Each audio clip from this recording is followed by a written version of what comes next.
Hello, everyone, and welcome back to the Father-Son Packers podcast, your source for Packers news, notes, and analysis. My name is Tommy, and I'm one of your hosts, as always, joined by my co-host, my dad, Matt. Dad, how you doing? I'm doing well. I paused for a few moments to watch the sun go down in the ocean, so that was nice. And then I was thinking I was like James Woods in Family Guy. I was like, I'm sitting at my desk like, ooh, a piece of candy.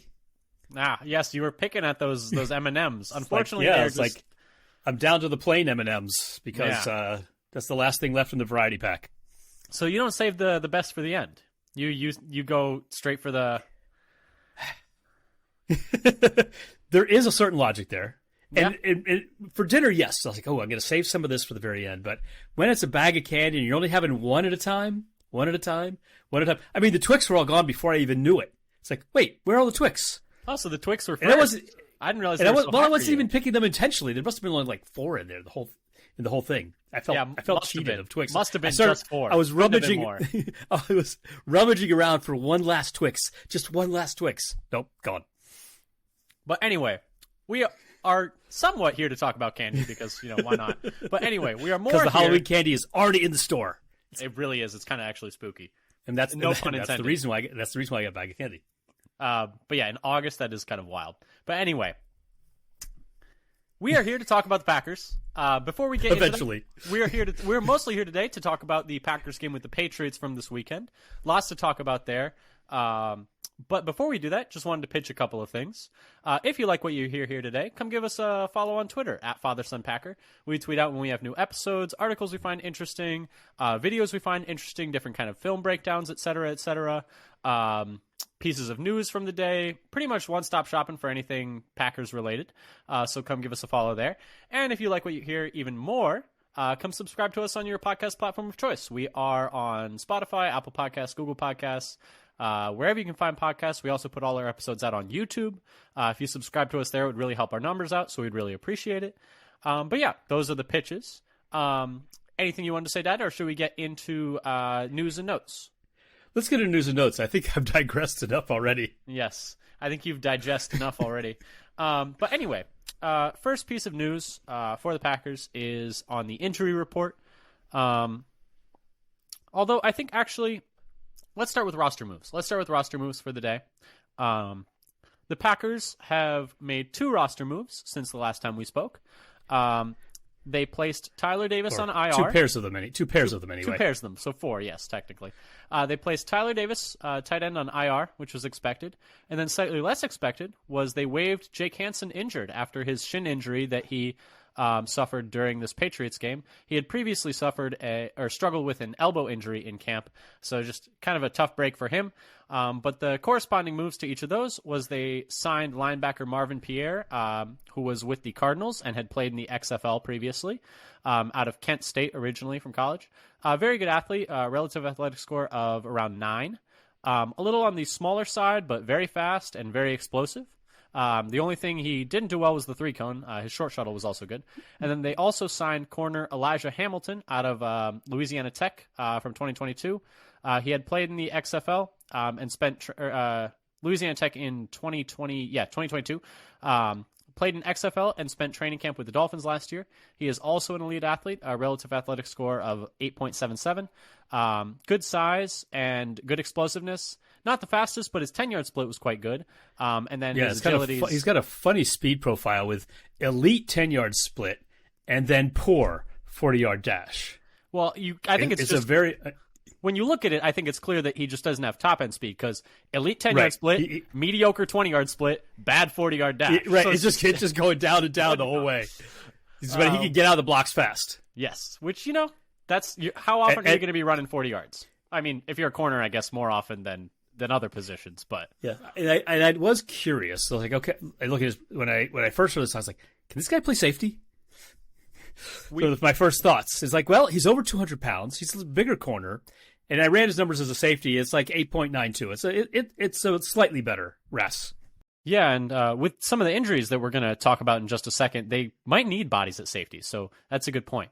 But anyway, like we were saying, unfortunately, a big part of the news is the injury report. Just going to read it off really quick.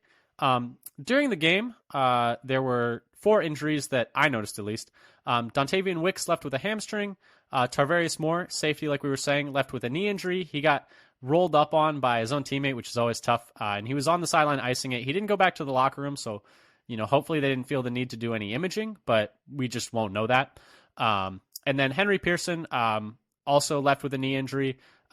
He did go back to the locker room, so that one's seeming maybe a little bit more serious. And then Jake Hansen, like we said before, who was waived injured, left with a shin injury in that game. In terms of today's practice, we're recording this on Tuesday evening. Tuesday's practice, players who were not participating. Gene DeLance, defensive lineman, was not participating, back injury. Tarvarius Moore, like we said, knee injury. Bo Melton has a hamstring injury. Devondre Campbell is still out with an ankle injury. That is definitely one to monitor because he's really important to this defense. Yeah. Though they said, was it last week, that they expect it not to be long-term. Oh, I had missed that. Whatever that means. That's good news. That was like the day after the report that there was like a walking boot and a scooter at his locker. And then the next day or maybe 2 days after that, there was something about how they didn't really think it was going to be long-term. Okay. That's some good news. Maybe that was, I forget if that was like a Goody or LaFleur statement. I don't remember. I think maybe a Joe Barry one because he did also have a presser last week. Joe Barry. Beyond that, Luke Tenuta out with an ankle injury. Lou Nichols and Tyler Goodson both out with shoulder injuries. Dontavian Wicks out with a hamstring injury today. Pearson out with a knee injury. Those two, like we said, happened during the game. David Bakhtiari out with rest, and Eric Stokes is still recovering from his injury from last year. He also did not participate. We did have 4 players return from injury, though, in this practice. Caleb Jones is back from his ankle injury that he sustained against the Bengals, so that's some good news. Corey Ballantyne was also back. Ennis Gaines was also back. And then Rashawn Gary was back to practicing in Team 11-on-11s for the first time, which is super exciting because that just seems like another step on his way to being ready for hopefully Week 1 against the Bears. And that would be pretty big to have him for that game. Dad, any thoughts on the injury report, or should we move on to talking about the game? Well, I would say the biggest news, of course, is Gary maybe getting ramped up in time to play Week 1, which would be amazing. And Caleb Jones, I would say he was back earlier than I expected from his ankle injury. Big man with a lower leg injury is always, you never really know what to think because it's a lot of weight that has to go on those joints. But anyway, let's move on to talking about the game, Dad. And as we do for all of these games, just a quick overview. The game was called early for a very scary injury to Patriots corner Isaiah Bolden, who was thankfully checked out of the hospital, had all feeling in his extremities that same evening, but very scary moment for players, fans, everyone. It ended at the start of the fourth quarter, New England 21, Packers 17. But yeah, so thankfully it sounds like he's okay, and it was just a very scary moment, and everything worked out there. Hopefully, no complications and everything is all right for him. But Dad, on to talking about the game and what was happening on the field. What was your gut check for this game? How do you feel like the Packers played? How do you feel like holistically about, Packers play, Patriots play? However you want to take this. So I would say the way I felt watching the game, and even rewatching it, is like I felt there's a good chunk of the game where the Packers looked like the better team. And so I was kind of looking at drive by drive. So they had their kind of self-inflicted muff snap on their first possession. So they kind of gifted a touchdown to New England almost. But in the next 6 drives of the game, Green Bay got 2 touchdowns on 164 yards for their 3 drives. While for the New England 3 drives, they only had 44 yards.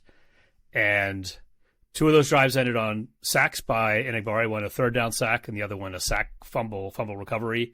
And then the third drive was 3 and out for 0 yards. So it really felt like there's a stretch there where they still had a lot of frontline players playing, and Green Bay was kind of dominating the game. Yeah, I felt similarly.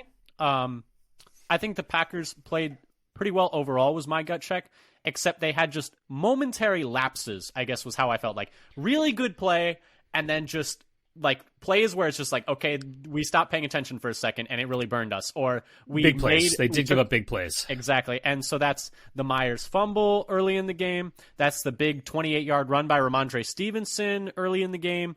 That's the big pass play to Butte for the touchdown where Anthony Johnson takes a bad angle and Carrington Valentine's not in position. Stuff like that, where it's like playing really well, give up an explosive play. Playing really well, fumble the ball. Like stuff like that. And so, for the most part, I think that's the type of performance that is okay in the preseason because, there was a long stretch of good play, and you hope that those little kind of mistakes get ironed out.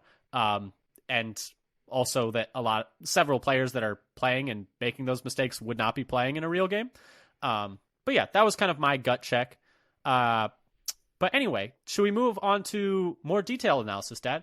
Our first segment of the game, of our game analysis, that is by the numbers. And that is kind of, we like to talk about data and numbers in this podcast. We're not nerds. We're not afraid to say it. But anyway, this is kind of just a section where we each come with proud nerd. Proud nerd. We each come with some stats from the game that we found interesting. Some things that were like, oh, that's kind of surprising. That's kind of interesting. Or, oh, that really stood out. Or this stat tells the story of the game. Kind of take it whichever way you want. But, I have a handful. You have a handful. I'll start if you don't mind. I had 5. I think you had 4. So that'll work out. My first interesting stat of the game was, according to PFF, the Packers didn't allow a single pressure in the entire game on 29 pass plays, which I think is a real standout for both the starting offensive line and the depth of the offensive line, as well as the quarterbacks, Clifford and Love, to kind of do well to not invite pressure, so to speak. Rasheed Walker was the highest rated pass blocker of the bunch.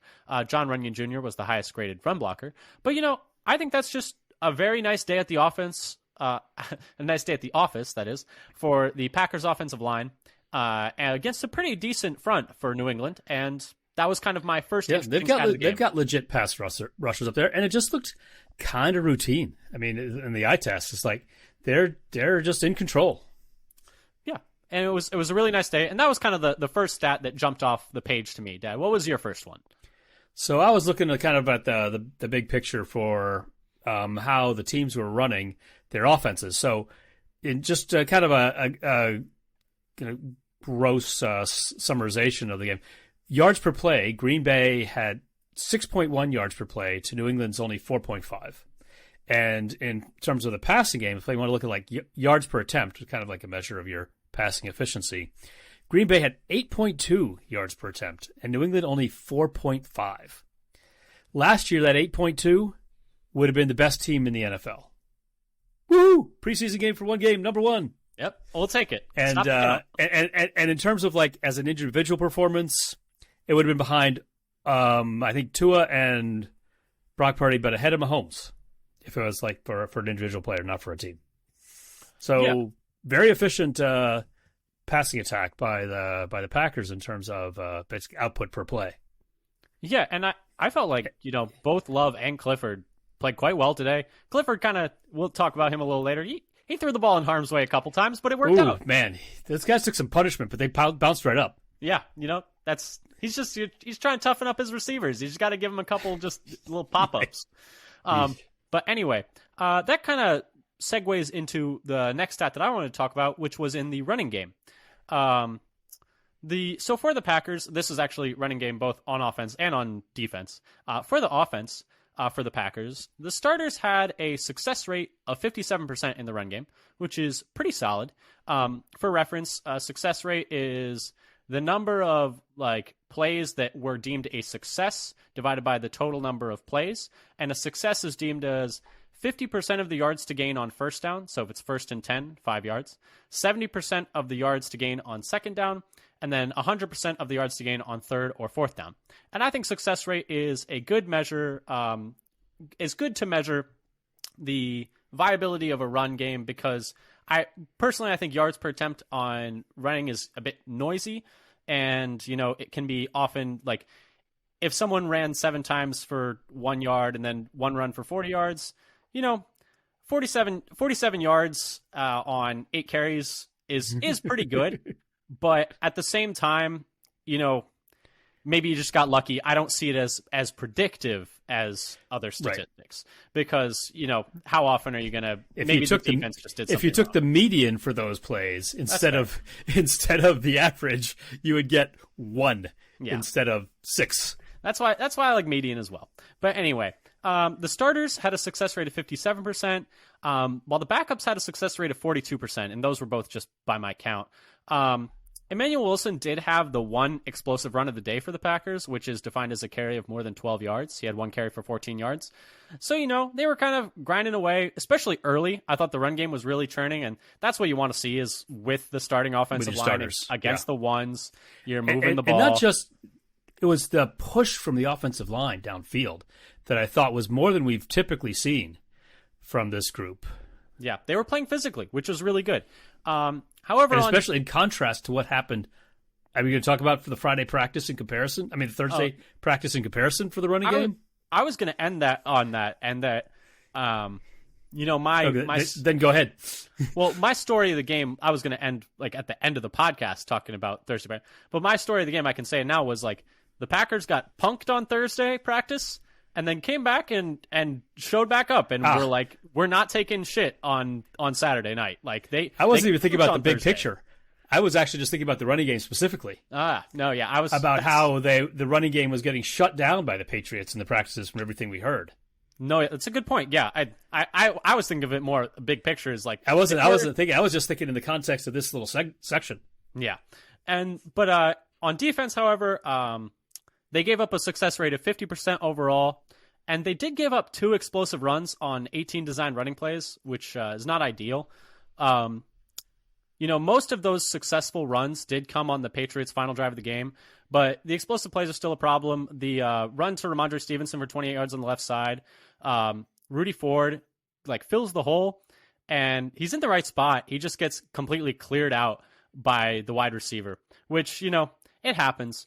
But that was kind of my overall thought. I thought the run game on offense with the starters was good, and then the run defense with the starters was, just a little worried about the explosive plays because, we're a little worried about the run defense overall. But yeah, that was my next stat. Dad, what'd you have next? So my next thing was another offensive observations. Romeo Doubs is leading all wide receivers in PFF rating for the preseason so far. And this was tweeted out, I think, by the PFF fantasy football themselves. And I think he's, and of course, when you have like a 42-yard catch, that's gonna that really that helps the way that rating is calculated. But he's had a great hands catch on third down conversion, that crosser, where he reaches out and gets the defenders on his back, but he goes and gets the ball and converts in the first down. No like double catch or bobble or anything, just very clean. There's the thought that as a receiver you shouldn't let the ball cross your face there, because he lets it go past his face and he catches it on the right side. I heard people mention that, but he did kept himself between the defender and the ball. And it's a third down. Just make the play. Make it whatever you have to do, make it work. So yep. And then he had that 42-yarder up the right sideline, which is just a phenomenal catch with tight coverage on him, and an amazing drag of the left foot to get both feet in bounds. Yeah, and that was, and nobody believed. I think it was Kuhn, or they're like, oh well, he's getting too close to the sideline. He got too close to the sideline. Yeah, he probably did get pushed to the sideline a little bit, but he still manages to come up with this catch, even though he is squeezed up by the defender close to the sideline, and he gets the right foot down, and he's just dragging that left one across the turf as he pulls it in, and maybe he comes up and he taps it again, but it's a beautiful footwork to get it in play. You need the ultra super duper slow mo to You need frame by frame. I wanted the frame by frame on that one. I think the most impressive part of that catch though was he does a nice little bit of hand fighting, and there's the school of thought that you should just always commit offensive pass interference because they're not going to only call it one time out of 20. Exactly. So, and he gets a nice little push off there, which if it works, it works. But yeah, Doubs has been great. I mean, through 2 preseason games, I think he's clearly been the Packers' most impactful receiver.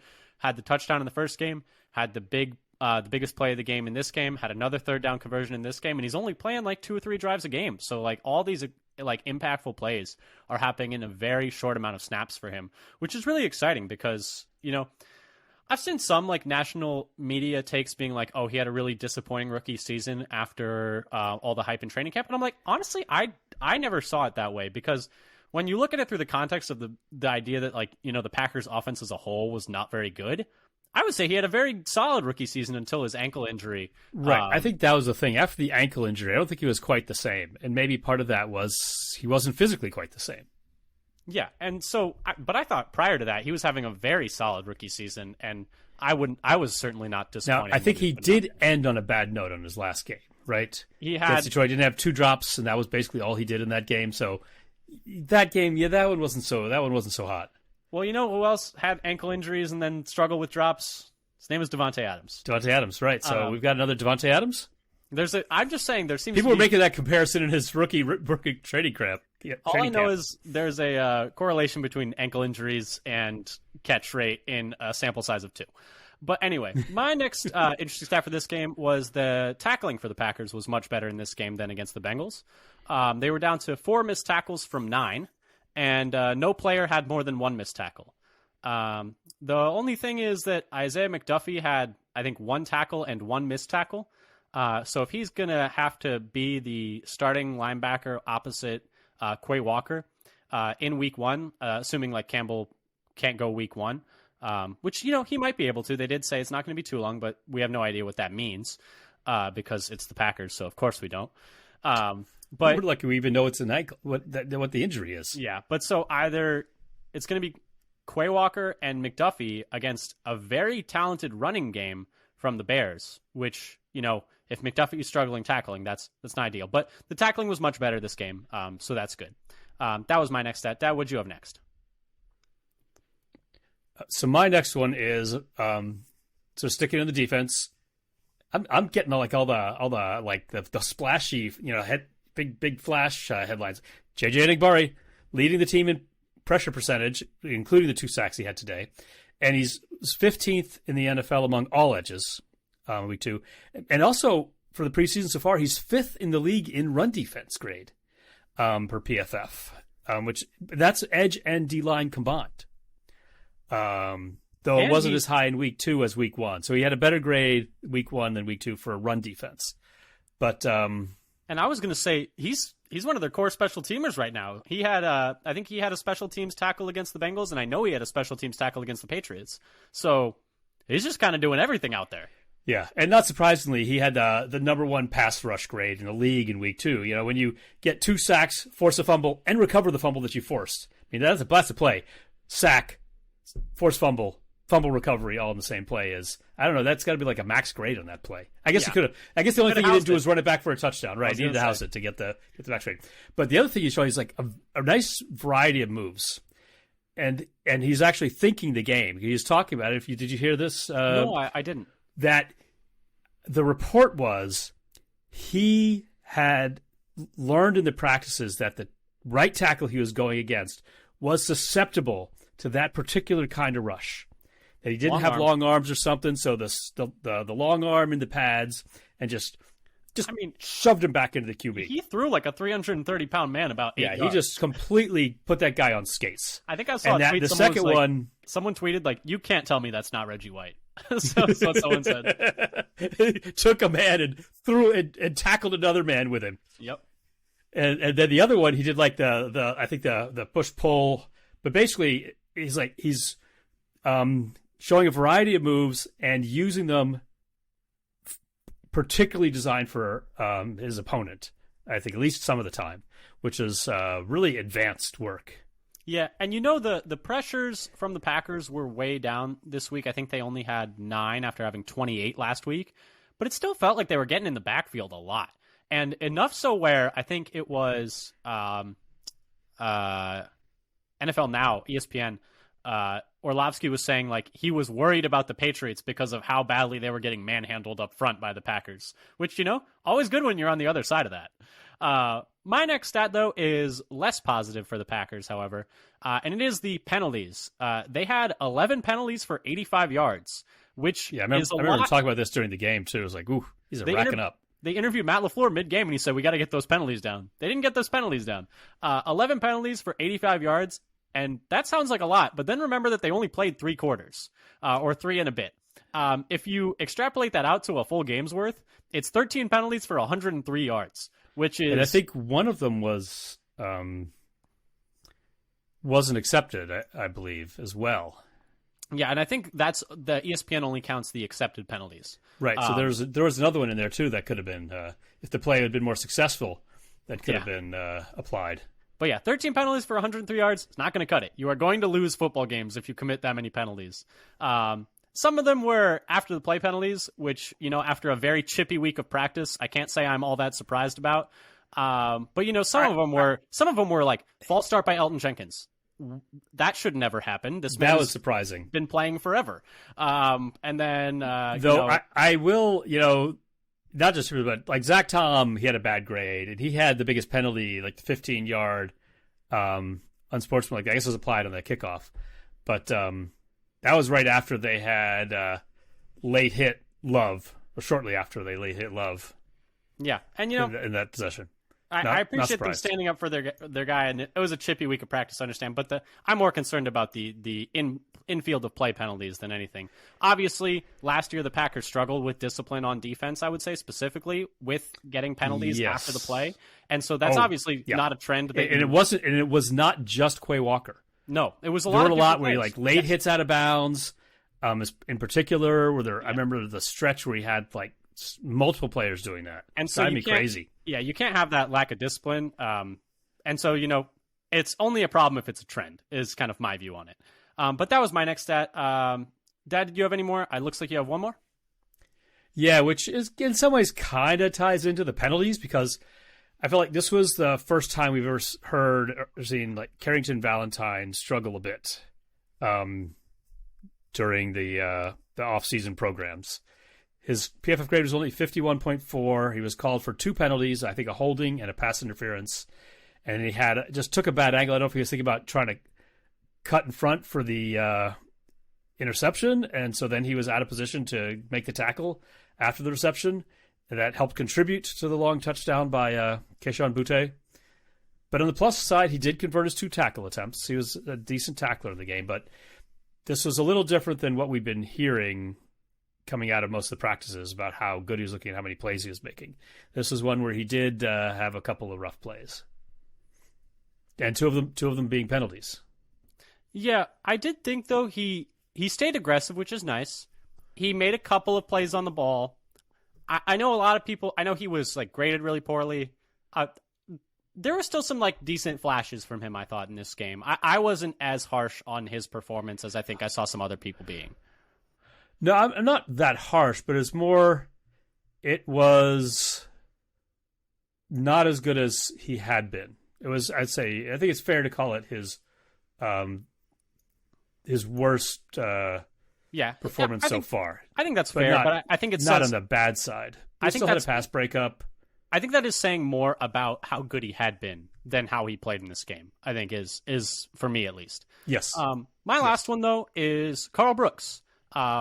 He had the 11th best PFF defense grade in week 2 for defensive linemen. Doesn't even count the sack that was nullified by illegal contact downfield. Which is that sack was so fast. That contact had no effect on the play. No, he didn't have a prayer of getting that pass off either way. And then he was 10th in PFF run defense grade through both the preseason games for all D-line and edge. So that's really exciting for him. He's had a really nice start to camp. Really nice start to 2 preseason games. Matt LaFleur said he's going to be playing a lot, and really exciting for a 6th-round pick. And it's exciting especially because he was so dominant in college, and then the question was, is he not big enough, strong enough, fast enough, athletic enough to translate to the NFL? And so far, it's translated to the NFL quite well, I would say. But yeah, that's kind of the last of the stats we wanted to talk about in this section. We do have some other things that we wanted to talk about, though. Dad, let's start with the offense. And, every game we got to talk about Jordan Love. And he was pretty good in this game. 5 of 8 for 84 yards and a touchdown. And I think the big thing for me in this game was he was finally hitting some of those deep shots that have kind of eluded him a bit during the first preseason game and then during some of these practices.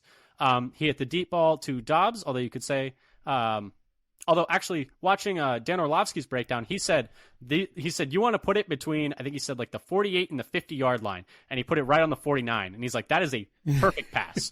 He said that was absolutely perfect. And then he hit Reed for the touchdown, which was another great big play. I thought he showed really nice mobility on that 11-yard scramble, and we had talked about previously how important that mobility is going to be for the offense and how important scrambling is for like modern NFL offenses. And, he got up, got late hit, got up and showed some moxie, which is also pretty sick. But Dad, what do you think about Jordan Love? Yeah. That pass to Dobbs, like that window was tiny. I mean, it's like a half a yard, a foot in either direction. In any of the four directions is probably incomplete because of the tight coverage on there and being pressed up against the sideline. There wasn't much margin for error at all on that pass, and he put it in there. And the pass to Reed is like right on schedule. He waits for the window. He moves, he finds the line, and just puts it right on him. He talks specifically about, like, because when you watch it and you only see him and you can't see Reed or the linebacker, because you're like, oh, he kind of, like, double clutches it a little. Like, he does, like, a bit of a hitch. Or not a hitch, but he kind of, like, he looks like he's going to throw it and then looks like he hesitates and then throws it. But he talks about post-game. He was like, no, yeah, I saw him in the second window, and then the linebacker was coming through that window also. So I knew I had to pump to hold him for a second and then hit him in the second window, which is like just really high level stuff from first. And when you see the play from the end zone behind Love, then you can really see how well that play is executed to hit Reed in stride in the window that was available, where he could then continue on and get into the end zone. Yeah, and I think, thinking back to the game, I think the only poor throw I would say for him, the incompletions were the dump off to DeGuara, which I don't think was his fault. DeGuara kind of falls on the play. The other incompletion that play was a mess. Yeah. Once DeGuara falls down, that play is just shot. Yeah, and then the other incompletion was the out route to Jaden Reed on the left side. That was that was not really open. That was a little bit of a dicey throw. He had to force it a little. I think Reed could have maybe came down with it, but that's tough. And then I'm trying to remember what the third incompletion was. I think there was another play that, while you think of that and see if you can remember, the throw to Musgrave was the other throw that I thought was not very good in this game. He threw pretty high to Musgrave on that out route on the right side. I believe it was an out route. Might have been a crosser. But anyway, threw really high, and I think if he had put a better ball on him, Musgrave would have been able to get upfield and maybe get some more positive yardage. But those are the ones that really stood out to me in this game, because for the most part, a lot of good throws. The throw to Dobbs on third down, not the deep throw, but the on the in-breaking route, and we were talking about it earlier when we were talking about Dobbs. I mean, that's a perfect ball, and he has to throw it with a whole lot of pace and a whole lot of confidence because the safety's coming down on it hard. Or is it the safety or the corner? Either way, defensive back's coming down on it like hard and like fast. And another excellent throw from him. Were you able to find what that third incompletion was? It's an incomplete pass to Musgrave. 2 plays after the 10-yard dump off to Musgrave. Pass to Musgrave. Yeah, because there's the dump off to Musgrave in the middle of the field where he ran forward and got a first down. Right. And I cannot remember. And then there's a 3-yard rush by Dillon, and then an incomplete pass to the left intended for Musgrave. I'm trying to remember how he missed him. I can't remember that one either. But anyway, that was my thoughts on Love, Dad. Did you have any more things you wanted to add?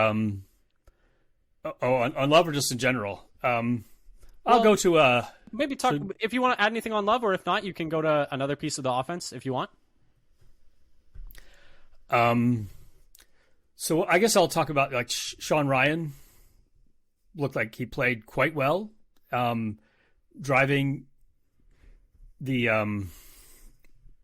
for the run game and holding up in pass pro. I think there's a couple times where I think on you see him just, and I think he did a little bit of this in the Cincinnati game too when he gets in. He's on some of the run blocking, he just basically buries his man into another man in the pile. On the run game, and so I thought he was looking like way better than he did last year, and I think he's moving up the depth chart for interior defensive linemen. Interior offensive lineman, you mean? Oh, sorry. Yeah. Yes, but no, Interior offensive lineman. yeah, I thought he played really well. He was PFF had him as their highest graded offensive lineman. They might have had Jake Hansen fourth and Royce Newman third, but we're not going to talk about that. Sean Ryan, top 5 graded offensive lineman for the Packers in this game. That's all you need to know. This is inverted. But no, eye test wise, I would say he did look a lot better this game than last. And no, just major glaring terrible plays, I think, is the big thing. Yeah, there. and I would say in general, his progression from last year is, I mean, it's huge. I don't think we should compare him to last year, because I don't think any contribution would be more than he had last year. I mean, am I wrong?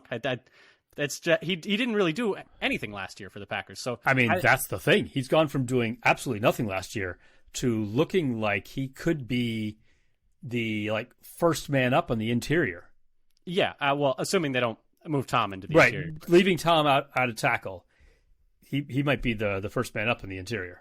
It definitely seems like it, and I'm kind of surprised to say this, but I'm more confident in him right now than I am in Royce Newman, unfortunately. Though Newman wasn't, he's better. He just can't pick up a stunt. He just will never do it. It's been 3 years. He just can't do it. Even his good year, even his rookie year when he played the best, the stunt was like his kryptonite.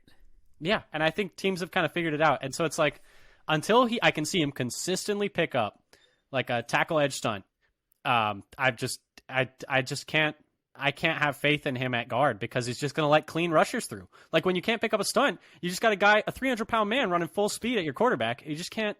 It's not going to work with momentum. Yeah. The next thing for the offense, though, that I found not quite as good was, they only had the ball for. Well, this is, I guess, offense and defense, but they only had the ball for 2 minutes and 35 seconds in the third quarter, which is just not good. Coming out of half, you got to be better than that, because game's almost over at that point.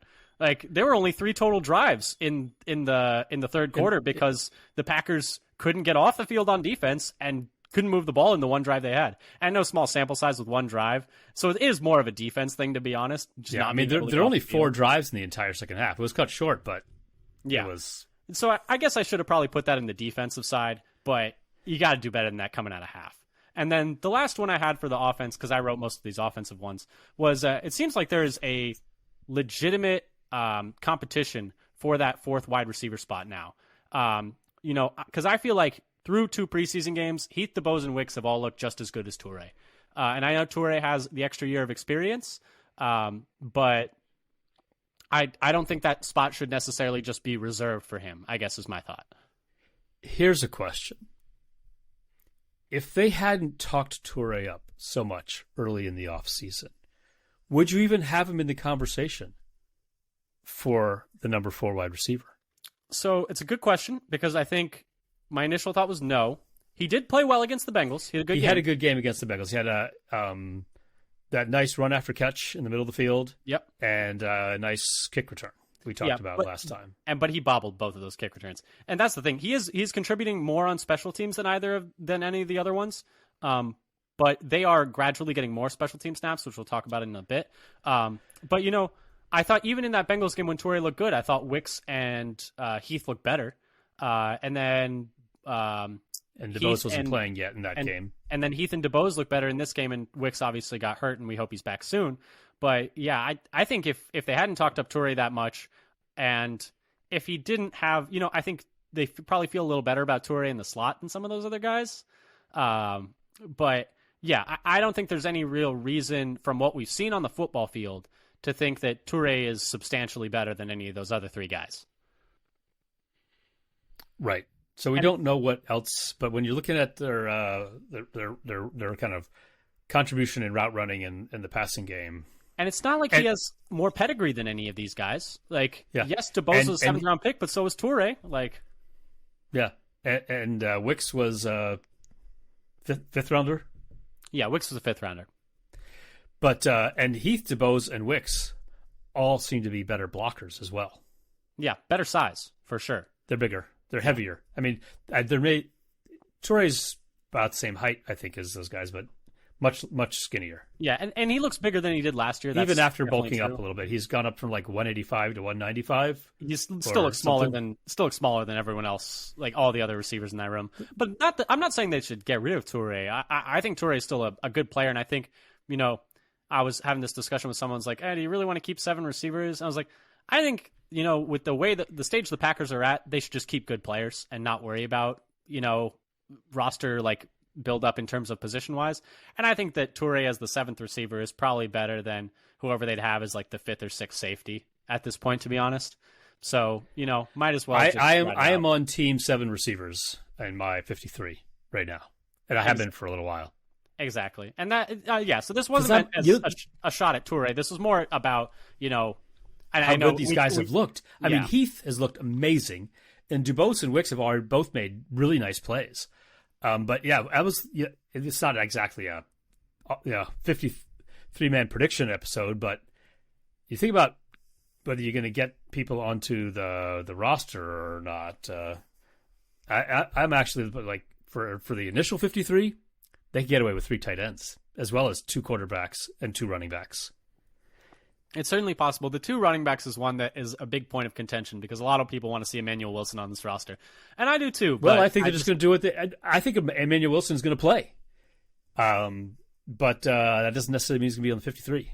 I mean, you could argue he's been one of the most impressive running backs in any training camp for any team. So you never know if he's going to be there is the problem. I suppose it's possible that somebody would pick him up, though. I don't know how. I'd have to look back at the data how many running backs get sniped from other squads. It's always less common than you think, these players. Well, it's like less than in all positions combined in all teams. It's like less than 1 per team. Yeah. It's like 1 every 2 teams or something. But that's kind of all we had for the offense. Let's move on to the defense, though, Dad. What were your any other points of discussion for the defense? Yeah, so we talked about Brooks a little bit. Well, now time to talk about Colby Wooden, who I really liked a couple of plays he had. It just like looks like he's making plays. He had a tackle for a loss where he basically just overpowers the double team and splits it. While I think Slayton's got like at least one of the guys engaged, and Wooden's just like, I'm coming through right now. He looks bigger, right? Than he did in Maybe the college he's tape? put on some weight, but he just looked like he was like, I'm just much too strong and too good for you guys. I'm just going to push my way through here because I want to right now. You know what I think one of the other reasons? Well, you know what the other reason I think that he looked small in college? He's wearing 25. Why are you wearing number 25 as a D tackle? I think that 96 just makes him bigger. Like not makes him look bigger. It actually makes him bigger. He put on 71 pounds with that number change. Hey, prove me wrong. Show me the math. I will not. Yes, this is true. I will not. I'm not going to be able to prove you wrong in any way that I can imagine. Exactly. But anyway, sorry. Go on with but then the play was even more fun. Go ahead. Sorry. You really what? I said go. Because for me, like coming out of the draft, I think Wooden was one of those players like, he's okay, he's fine. I hadn't followed him enough. I'd been looking at a lot of D tackles because I thought the Packers would take 2. He wasn't one of the ones I had, I think mainly because of when he was usually going compared to when the Packers were picking. I was off like getting one in the 2nd round and maybe one in the 5th or 6th. So he was like not early enough to get when I was first taking like the first D tackle I was looking at, and then already gone by the time I was looking again. Yeah, and for me, it's like I just thought he just looked okay. Nothing really was like really popped off. But I personally, on my first 2 watches, and I think my general feel was, I'm a real high on Carl Brooks. Like I think Carl Brooks is great. I actually thought on initial watch that Colby Wooden, and I'm going to stick with it. I thought Colby Wooden was actually maybe better than Carl Brooks in this game even. Carl Brooks had a better camp. Was better in the first preseason game and was excellent in this preseason game also. But I actually thought Colby Wooden impressed me even more in this game. And maybe it's because I expect more from Carl Brooks at this point because I am that high on Carl Brooks. But and we even hear a lot about how good Brooks is looking in the practices too and how often he's in the backfield. But I didn't even talk about the play that I thought was kind of the most fun, where Wooden helps Brooks make a play and go in for the pressure Zappy on the throwaway by basically taking out like maybe 2 or 3 blockers. He's like, okay, I've got this guy trying to block me. I'm just going to go run full speed into the ear hole of of the center. Yeah, the center here trying to block Brooks and knock him. And he just blew him up. Yeah, and I'm going to knock him and the guy next to him down. And the guy who was blocking him followed him too. And so then Brooks was kind of almost unimpeded. Yeah, that right guard that was on Wooden was playing the Royce Newman role. He said, "Let me just follow you." But it looked like just Wooden knocked those two guys over so easily. Two offensive linemen, and he just knocks them both down in one shot. Just blew him up, and that was part of what I was thinking. It was like he looks bigger than he did in college. The next thing was actually also something that you had written, and I hadn't noticed this as much, so I'll leave it back to you.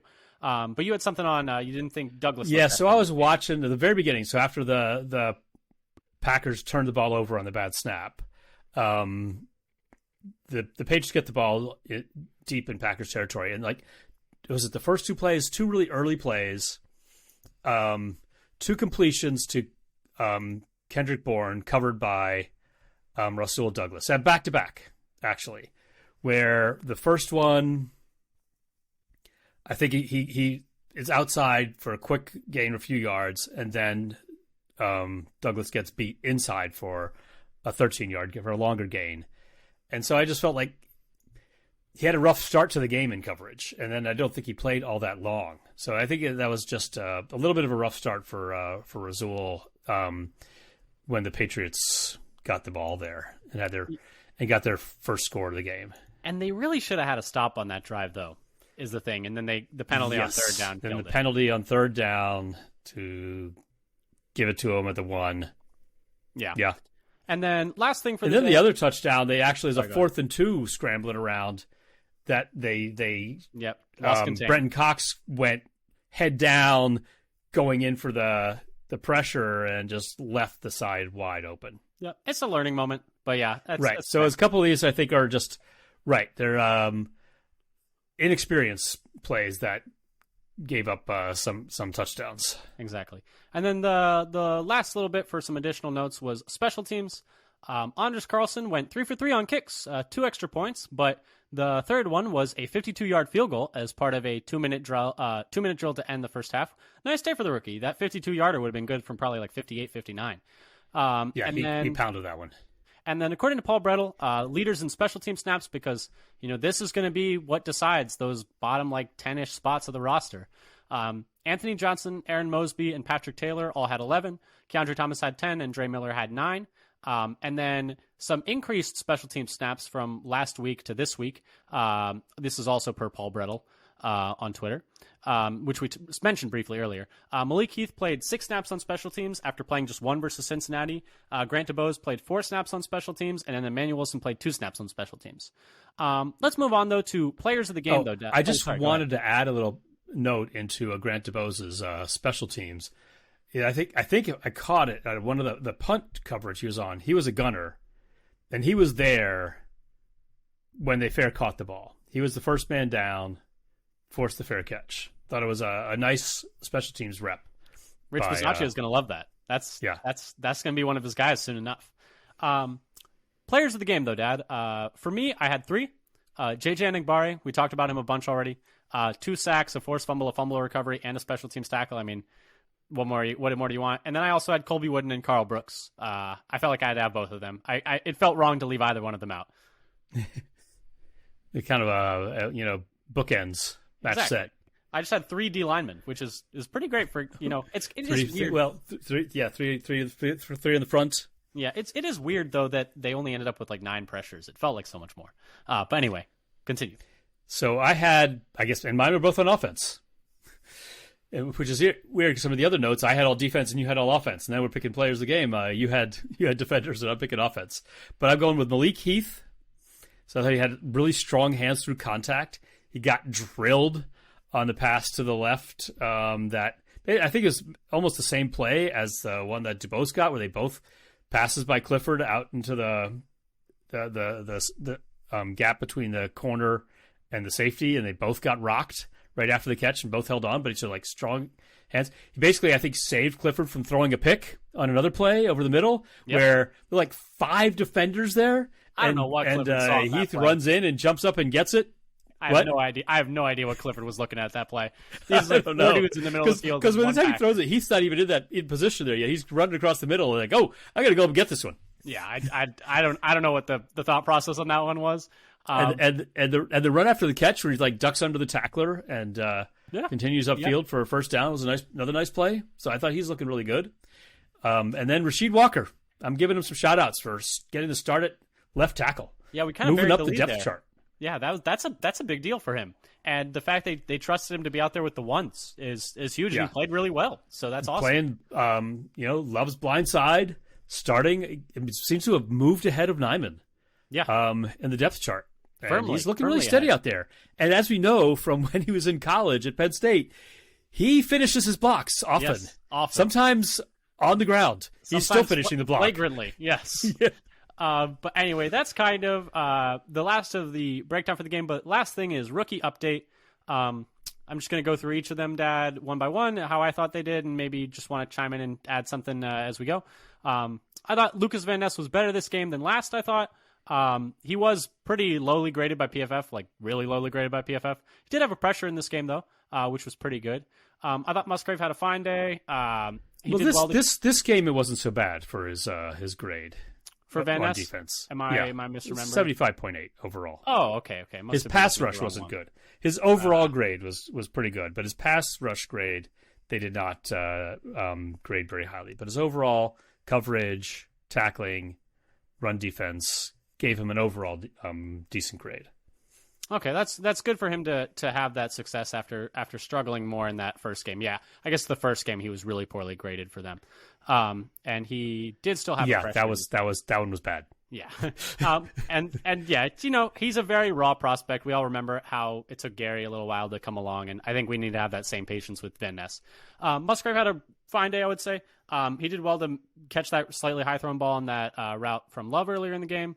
I would say he blocked sufficiently on that Patrick Taylor touchdown, and he held up pretty well. Sorry, and then I was adding in, we were talking earlier, that he had a one-on-one pass pro rep on the edge against one of the Patriots' backup edge rushers. But he's been there for a couple of years, been in the league a couple of years, and held up decently enough on the Reed touchdown. Didn't let the guy pass him. I would say it was a win for Musgrave on that. So I think he's showing the ability to make blocks. It's still improving, but he's not allergic to it. No, it's not Jimmy Graham. It's not breaking out in hives when he tries to block. Yeah, he's no Mercedes Lewis, but he's also not Jimmy Graham. He's like somewhere in the middle. I thought Reed had another really nice day. He got blown up in blocking, but he did have that touchdown. I saw a replay of that rep. I didn't see it during the game. It's like, oh yeah, he just get knocked back five yards. Yeah, I mean he's a smaller guy. But I thought the catch on his touchdown was underrated. I think not enough people talked about how nice of a catch that was. Kraft had then he runs through contact after he's got it too to just power into the end zone. It was a bit of a preseason tackle attempt though. Tucker Kraft had a really nondescript day. I honestly barely noticed him. Colby Wooden had a very nice game like we already talked about. Sean Clifford, we didn't talk about him much, but he was very solid again today and showed again why he should be the backup quarterback. 13 of 19 for 137 yards. Didn't have any picks in this game, which was huge for him. Not for lack of trying. He definitely was throwing that ball in harm's way quite a bit in this game. And throwing his receivers in harm's way. Yes, that's something he's got to work on. But I thought still played quite well in this game. Still clearly playing like a good, solid backup quarterback of the NFL. Dontavian Wicks got hurt in this one. Hopefully he's all right. Hamstrings are always tough. Yeah, I think he tried to stay in a couple of plays after he first tweaked it, too, based on when he started kind of reaching for it. He finished out the possession where Taylor scored on the running play. Yeah, Brooks was borderline dominant. Carlson went 3 for 3 like we talked about. Valentine, we already talked about. Didn't have a great day, but I think made some plays on the ball. Nichols still injured. Anthony Johnson, who we didn't talk about. Besides that poor angle on the Patriots touchdown, I actually thought he played pretty well. And then DeBose in his preseason debut looked pretty solid. 2 catches for 27 yards on 4 targets, including a pretty impressive catch where he got hit pretty hard. And then Malik Heath, we already talked about, has been very good pretty much every time he's touched the field for the Packers. And I think Brenton Cox was making some plays too, except for that one where he gave up the edge. But otherwise, I'd say he's been doing pretty well. Yeah, he was someone I forgot to mention, but he also had a pressure. He had a quarterback hit in this game. Good stuff from him. Arguably has looked better than Lucas Van Ness so far. But that's fine. Is Venice a raw prospect? I'm not really worried about it at all. Dad, anything you wanted to add on the rookies before we wrap this thing up? No, I think we've covered it. So Carlson was looking like, though I don't know if we want to talk about Carlson's performance in practice today. After having talking about practice. Talking about practice. Not a game. He's a gamer. He's a gamer. Not a game. I'm just saying, when he has had his starting long snapper, he's only missed one kick in game. I'm just saying. One of those missed kicks against Cincinnati, he had the backup long snapper. That's all I'm going to say. But anyway, thank you so much for listening to this podcast, everyone. Once the season starts in earnest, we'll get back to doing 2 a weeks. For now, we'll be doing 1 a weeks. Maybe we'll go to 2 a week sooner. We haven't really decided yet. We've talked about it. But like we said before, if you like what you heard, subscribe. We would really appreciate it. It'd really help our numbers. If you want to follow us on Twitter for all of your Packers news needs, @FatherSonPacker is the handle there. But thank you again so much for listening. And until next time, go Pack Go. Go Pack Go.